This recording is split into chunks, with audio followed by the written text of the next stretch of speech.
You've never been caught before, have you, buddy?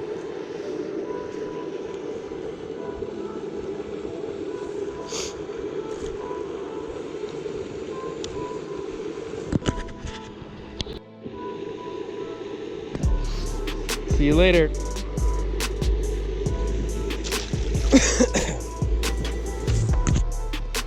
Hey, let's talk about what's going on. This is a traditional wacky rig Senko, a little longer stinger hook, and I am fishing this topwater style. I saw this bait.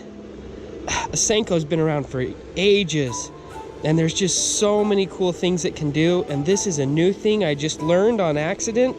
I was shaking the Senko up over the top of some cover, just like this, and a bass came out and grabbed it. I missed it, threw back in, didn't get anything, started shaking it on the top, and he grabbed it. So I've been fishing a Senko like a topwater. So I'm gonna show you how to do it today.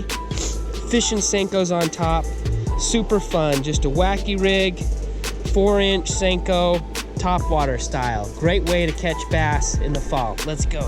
All right, I'm just doing some early morning pond hopping with this Senko and just working it on the top. The key is to have a long, tall spinning rod so you can keep it up, and you work it like a Nico rig. You just shake it, but it stays on the top of the water. I'm gonna throw along this bank here. I've never fished here before. I've heard there's fish here. And you just shake it right on the top of the water. Just keep it shaking so it looks like a bug, a dying bait fish, just slapping along the top of the water. What's awesome about this thing, you get a strike, you just let it set, and if they miss it, they'll come back and hit that dying Senko.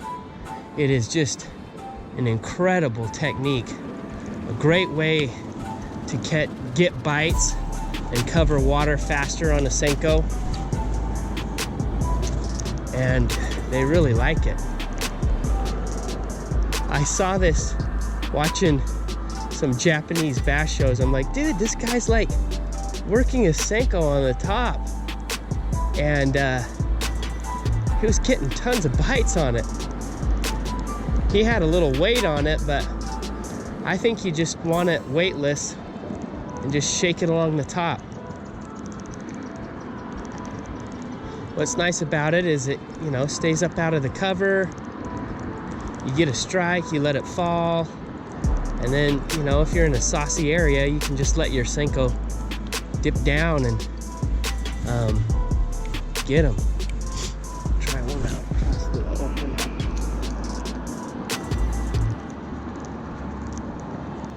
Key is you got to make sure that the Senko hook is right in the middle, or it will retrieve on an angle one way or the other. But I've been having a lot of fun with this.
There's one. All right. Right on the back side of that rock. That's where that one showed himself. Come back and got him. That's cool. Out at Gunlock, they like the Senko shake. Yeah, that's what's cool with this technique is fish along the top, get a strike, drop down into the area and come out and get it. That's a nice, fat, healthy bass out here at Gunlock. Sweet.